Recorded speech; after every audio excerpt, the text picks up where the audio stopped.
नमस्कार, आप देख रहे हैं इंडिया वॉइस। मैं हूं आपके साथ रिया डंगवाल। बुलेटिन की शुरुआत करेंगे बड़ी खबरों के साथ। लोकसभा चुनाव से पहले बिहार की राजनीति में बड़ा उलटफेर देखने को मिला है।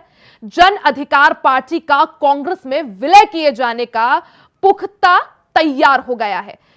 पप्पू यादव अन्य जेएपी नेताओं के साथ कांग्रेस में शामिल होंगे। इससे पहले मंगलवार रात पप्पू यादव ने पटना में आरजेडी प्रमुख लालू प्रसाद यादव और तेजस्वी यादव से मुलाकात की थी। तीनों नेताओं के बीच आगामी चुनाव को लेकर चर्चा हुई और राजनीति और रणनीति बनाई गई। पप्पू का कहना था कि बीजेपी को रोकने के लिए हम तैयारी कर रहे हैं।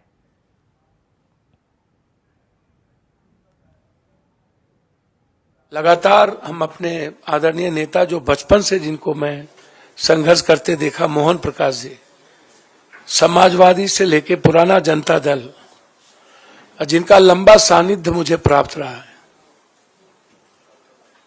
एक मजबूत आवाज हुआ करते थे और आज एक मजबूत विचारधारा है मेरे लिए। मैं लगातार हमारा आग्रह था और हम वैसे कांग्रेस आइडियोलॉजी के साथ और हमारी आधी पूरी परिवार कांग्रेस विचारधारा के साथ रहे। जो ट्रस्ट हमें प्राप्त हुआ इस दुनिया के सबसे संघर्षशील व्यक्ति, मैं समझता हूं कि वर्ल्ड के हिस्ट्री में 4,000 सवा 4,000 किलोमीटर पैदल, 6,000 किलोमीटर बाय रोड, आज तक की हिस्ट्री में जब आदमी ट्वीट पर सबको सब कुछ बता देता हो, एक रूम से दूसरे रूम, वहां एक हाफ गंजी में माइनस में चलने की हिम्मत और एक दुनिया के सबसे बड़े तानाशाह के खिलाफ आवाज और लड़ने की हिम्मत जो जिस व्यक्ति में, वो आदरणीय राहुल गांधी जी, उनका ट्रस्ट और एक हमारी जो सबसे ज्यादा जिसको मैं लाइक करता हूं, आदरणीय प्रियंका जी, जो उसकी डायनामिक और डैशिंग आवाज है, सोच है और एक लक्ष्य है, उनका ग्रेसिंग, उनका ब्लेसिंग और उनका ट्रस्ट मेरे लिए कांग्रेस में काफी है। बस मैं इससे ज्यादा मुझे कुछ नहीं कहना है। पूरी कांग्रेस परिवार ने जो सम्मान दिया और उस दो व्यक्ति के विश्वास ने जिस तरीके से हमें हिम्मत दी, अब उस बहन प्रियंका जी और उस संघर्ष के प्रतीक राहुल गांधी जी, भले ही ईवीएम, पूंजीपति, मीडिया और सीबीआई ईडी के द्वारा कोई पीएम 400 पार कर ले, इस हिंदुस्तान के 130 करोड़ का किसी ने दिल जीता है तो वो राहुल गांधी है। किसी ने उम्मीद जगाया है तो राहुल गांधी जी हैं। और उसके बाद जो उनकी लड़ाई ओबीसी को लेकर के है, दलितों को लेकर के है, जो कमिटमेंट सामाजिक न्याय को लेकर है, पूरी हिंदी पट्टी, बिहार, यूपी, बंगाल, झारखंड, मैं एक बहुत साधारण गिलहरी की तरह एक उस लड़ाई का भागीदार बनना चाहता था। हमेशा हमें लगता था कि इस देश को सेव करने के लिए, इस डेमोक्रेसी को, लोकतंत्र को और संविधान की रक्षा के लिए, साथ साथ 130 करोड़ जहां किसान, व्यापारी, युवा और महिलाएं सब परेशान है, राहुल गांधी जी के नेतृत्व के अलावा दूसरा रास्ता नहीं था। इसीलिए आज जन अधिकार पार्टी, जो एक मजबूत पार्टी बिहार में कही जाती रही है, संघर्ष में सबसे ऊपर, सेवा में सबसे ऊपर, भले ही मेरी सत्ता में भागीदारी नहीं थी, लेकिन मेरी उपस्थिति देश में मजबूती के साथ थी। वहीं अमेठी के गौरीगंज विधानसभा के सरमे गांव का मामला सामने आया है, जहां गांव में विकास कार्य न होने के चलते ग्रामीणों ने लोकसभा चुनाव का बहिष्कार करने का ऐलान कर दिया है। बता दें कि ग्रामीणों का आरोप है कि मेरे गांव में नाली, खड़ंजे जैसा कोई विकास नहीं हुआ।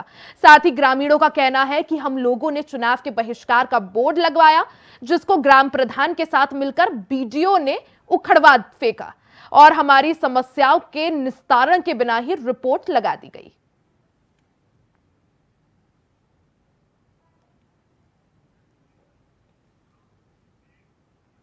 हरदोई में बीते दिनों डायल 112 में तैनात आरक्षी राहुल गौतम के कुछ वीडियो वायरल हुए थे, जिसमें आरक्षी ने पुलिस आरक्षी विभाग में भ्रष्टाचार का भांडाफोड़ किया था, जिसके बाद एसपी ने मामले में जांच की बात कही थी। लेकिन अब मामले का खुलासा करने वाले आरक्षी ही रहस्यमय ढंग से गायब हो गया है, जिसको लेकर परिजनों ने एसपी से मुलाकात कर उसको खोजने की गुहार लगाई है। परिजनों का आरोप है कि इस दौरान एसपी साहब बेतुकी बयानबाजी करते हुए नजर आए। एसपी ने कहा कि तुम्हारे बेटे का कर्तव्य सही नहीं था और उसे बक्से में नहीं बंद कर लिया है, जो दे दे उसे निकाल कर आप भी ढूंढो, हम भी ढूंढेंगे।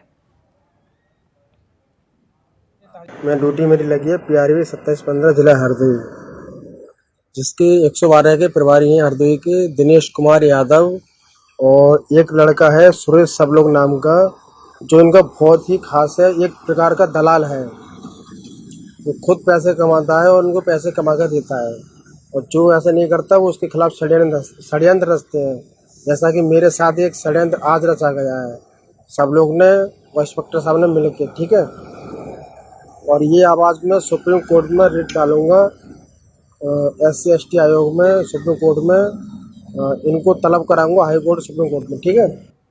तो मुख्यमंत्री पुष्कर सिंह धामी लाइव है, क्या कुछ कह रहे हैं आपको सुनवाते हैं। और इतनी योजनाएं, उन योजनाओं की अगर हम बात करें तो कई घंटे लग जाएंगे, वो बात पूरी नहीं। और 10 सालों में जिस प्रकार से देश का विकास हुआ है वो भी सबने देखा है, और हमने आसपास एक बदलता हुआ भारत अपना देखा है। इस प्रकार से जो काम हम लंबे समय से सोचते थे कि ये काम होने चाहिए, इन कामों की देश को जरूरत है, जनता को जरूरत है, समाज में जो अंतिम छोर पे खड़े हुए लोग हैं, मैं ये कह सकता हूं कि जिनको योजनाओं की आवश्यकता है उन सभी को योजनाओं को दिलाने का काम, योजनाओं का लाभार्थी बनाने का काम इन 10 सालों में बहुत बात। आप अपने आसपास में देखेंगे तो आपको जरूर लगेगा कि बहुत सारी योजनाएं आ रही जिनके बारे में हम सोचते भी नहीं थे, वो योजनाएं भी आ गई। आप यहीं से देखेंगे, एक जमाना था कि आप खटीमा से, नानकपुरा से अगर रुद्रपुर तक भी जाते थे तो अगर आपको याद नहीं होगा तो आप 5-7 साल पहले चले जाते, कितने घंटे लग जाते थे? 3 घंटे लग जाते थे। और आप कितने घंटे लगते हैं? तो इसी प्रकार से बदला है, देश बदला है। आप यहां से पिथौरागढ़ जाते थे, पिथौरागढ़ जाने में कई घंटों लग जाते थे, 8 घंटे, 9 घंटे। और मुझे याद है, मैं एक बार ये संतोष अग्रवाल की रामलीला करवाते हैं यहाँ, बड़ी हमारी यहाँ की प्रसिद्ध रामलीला है, और इसमें मेरा रामलीला का उद्घाटन का कार्यक्रम रखा था यहाँ। और उस दिन मुझे पिथौरागढ़ की एक हवाई जहाज सेवा शुरू हुई थी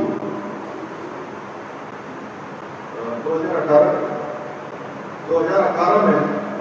वो हवाई सेवा की शुरुआत हो रही थी, और वहां से मैंने सोचा कि क्योंकि 2-2:30 बजे हम पिथौरागढ़ पहुंचे, 3 बजे वहां से चलना था।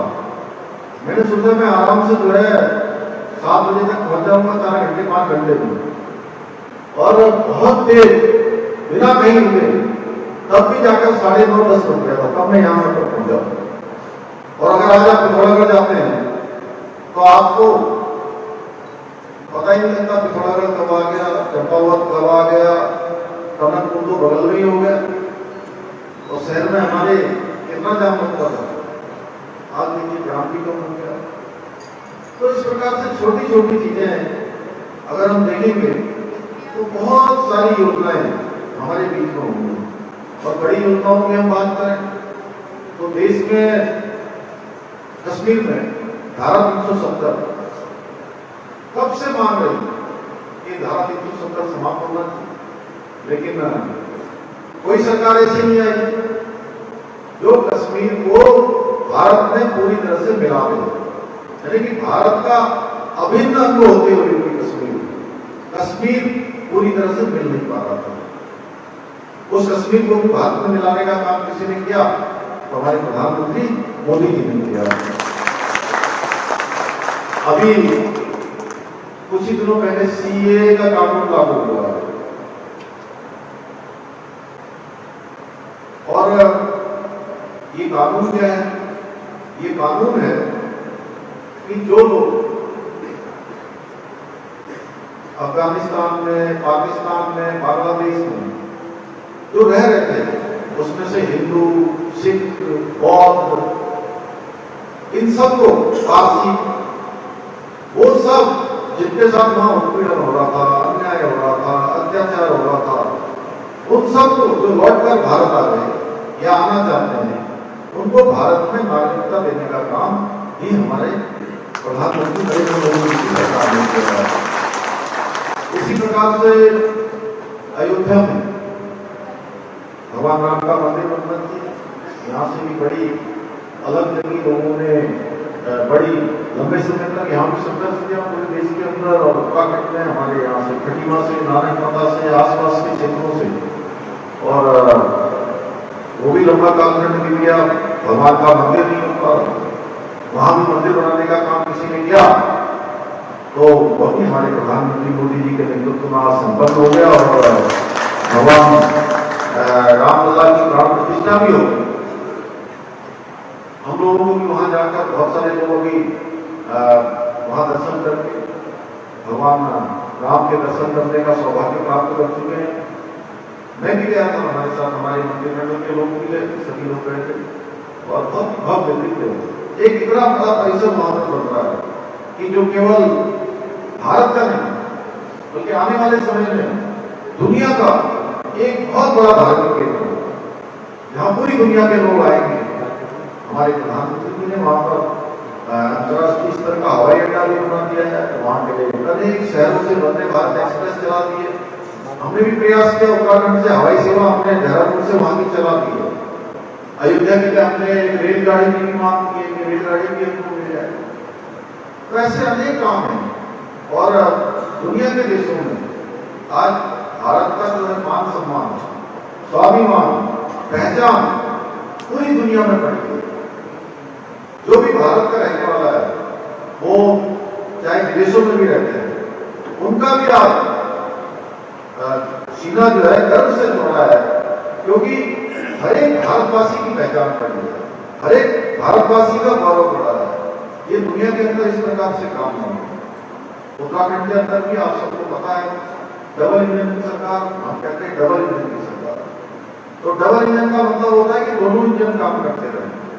दोनों इंजन, जहां हमारे प्रधानमंत्री मोदी जी के नेतृत्व में हमें अच्छी सड़कें मिली हैं, 4 लाख और रोडें मिली हैं, अनेक स्वास्थ्य की सेवाएं मिली है, रेल हमको नई मिली है, हवाई सेवाएं नहीं मिली है। आप देख रहे हो हल्द्वानी से पिथौरागढ़, मुंशियारी, चंपावत, यहाँ के लिए अभी हेली सेवा प्रारंभ हो रहा है। टनकपुर का हमारा हवाई अड्डा यहाँ बन रहा है, इसी जिले में हमारा एम्स बनने जा रहा है। तो ऐसे अनेक कार्य तेजी से उनके नेतृत्व में आगे बढ़े हैं।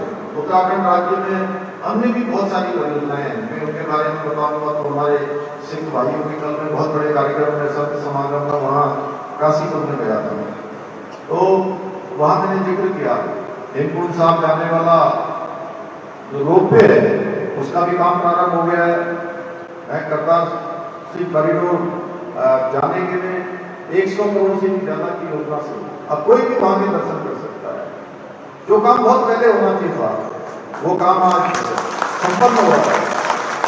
चाहे हमारे गुरु तेग बहादुर जी का प्रकाश पर्व मनाना हो, गुरु गोविंद सिंह जी का प्रकाश पर्व हो या गुरु नानक जी का प्रकाश पर्व हो, ऐसे अनेक कार्यक्रम देश के अंदर हुए। साहबजादों के जन्म दिवस पर वीर बाल दिवस देश के अंदर पहली बार पूरी दुनिया को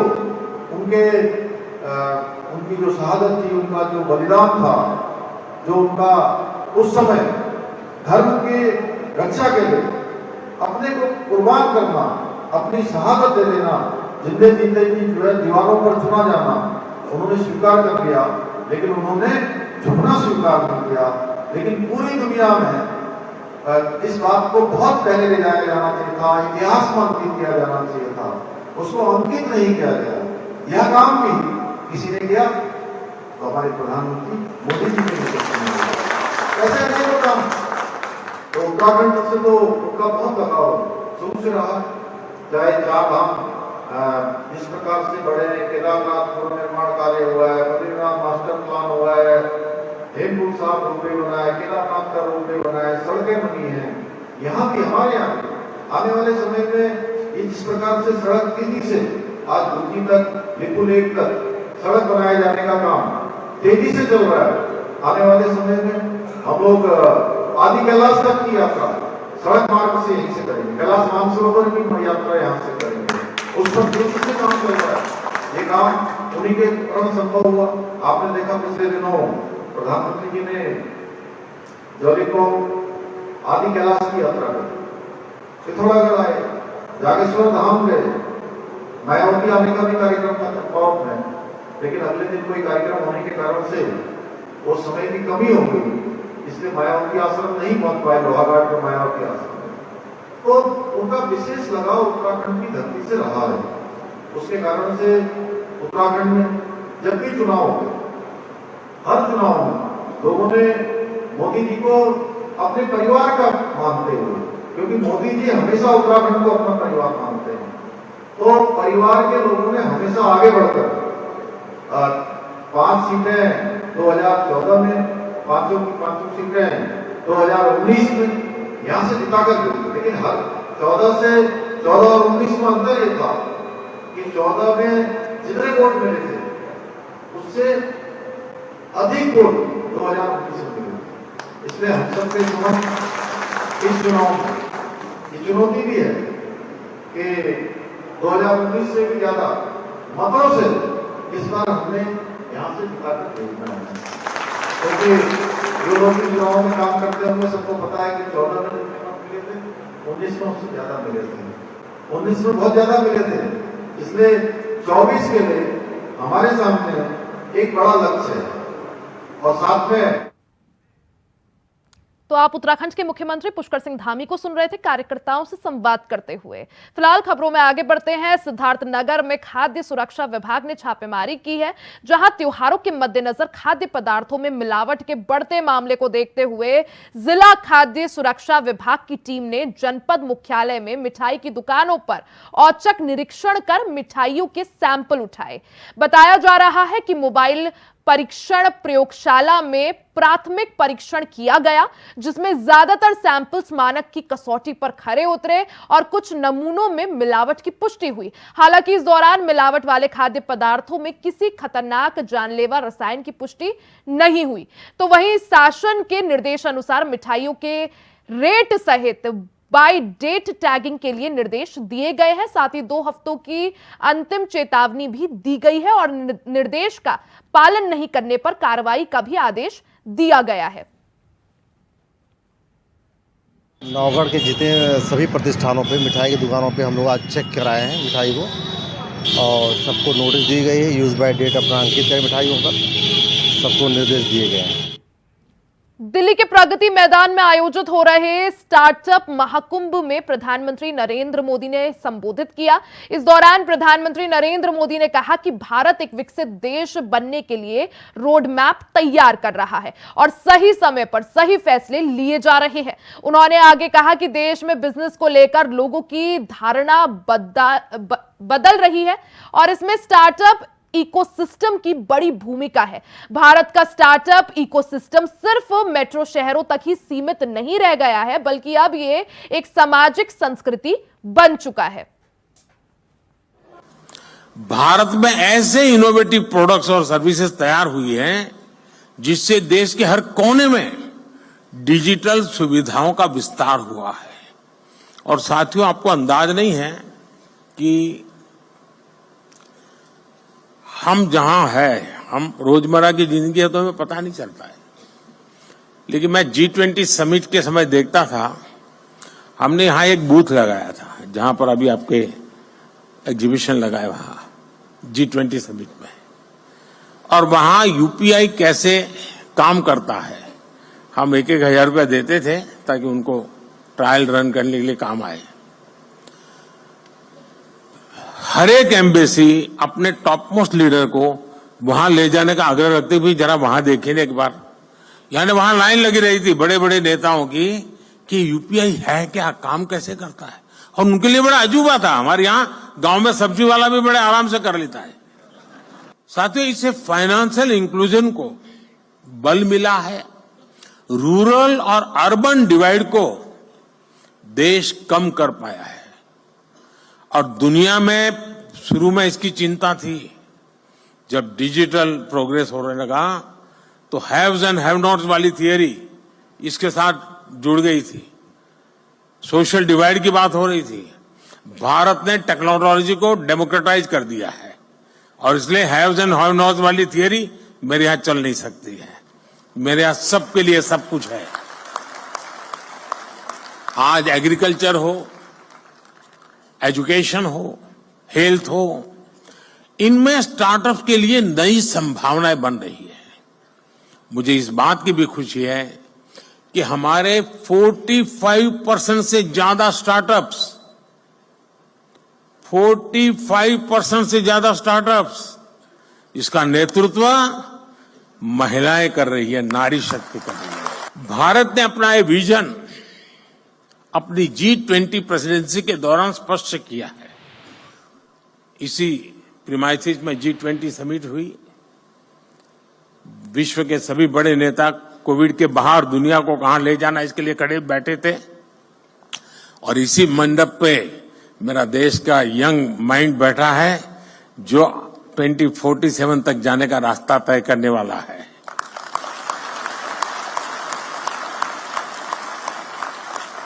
भारत ने स्टार्टअप 20 के तहत दुनिया भर के स्टार्टअप इकोसिस्टम को एक साथ लाने का प्रयास किया है। इसी भारत मंडप में G20 के दिल्ली डिक्लेरेशन में पहली बार स्टार्टअप्स को न सिर्फ इंक्लूड किया गया बल्कि उन्हें नेचुरल इंजन ऑफ ग्रोथ भी माना गया। मैं जरूर कहूंगा कि आप G20 का ये डॉक्यूमेंट जरूर देखें आप, यानी किस लेवल पर हम चीज को ले गए हैं। अब हम AI टेक्नोलॉजी से जुड़े एक नए युग में है और आज दुनिया इस बात को मान के चलती है कि AI मतलब इंडिया का अपर हैंड रहने वाला है जी। ये दुनिया मान के चल रही है। अब हमारा काम है मौका नहीं छोड़ना है। और मैं काफी मदद ले रहा हूं ये AI की आजकल, क्योंकि मुझे मालूम है मुझे इलेक्शन कैंपेन में लैंग्वेज की सीमाएं आती है तो मैं AI की मदद से तमिल में भी मेरी बात पहुंचा रहा हूं, तेलुगु में पहुंचा रहा हूं, उड़िया में पहुंचा रहा हूं। तो आप जैसे नौजवान ये काम करते हैं तो मेरा भी काम हो जाता है। पहले मैं देख रहा था कोई मुझे मिलता था तो एक जमाना था पहले ऑटोग्राफ मांगते थे, धीरे धीरे फोटोग्राफ मांगने लगे, अब सेल्फी मांगने लगे, अब तीनों मांग रहे, सेल्फी चाहिए, फोटोग्राफ चाहिए, ऑटोग्राफ चाहिए। अब करे क्या? तो मैंने AI वाली मदद ले ली।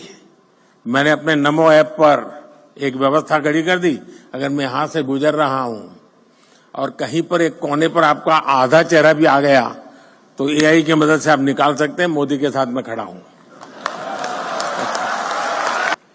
साथियों, इसलिए भारत के यंग इनोवेटर्स के लिए और ग्लोबल इन्वेस्टर्स के लिए AI एक ऐसा क्षेत्र अनगिनत नए अवसर लेकर के आया है। National quantum mission, India AI mission और सेमीकंडक्टर मिशन, ये सारे अभियान भारत के युवाओं के लिए संभावनाओं के नए द्वार खोलेंगे। साथियों, लेकिन ये तो मैंने वहां पॉलिटिकल संदर्भ में कहा, लेकिन आज मैं जरूर मानता हूं कि AI का सामर्थ्य, इसका नेतृत्व भारत के हाथ में ही रहेगा और रहना भी चाहिए। इसी के साथ इस बुलेटिन में फिलहाल के लिए सिर्फ इतना ही। खबरों का सिलसिला आगे भी जारी रहेगा, बने रहे हमारे साथ।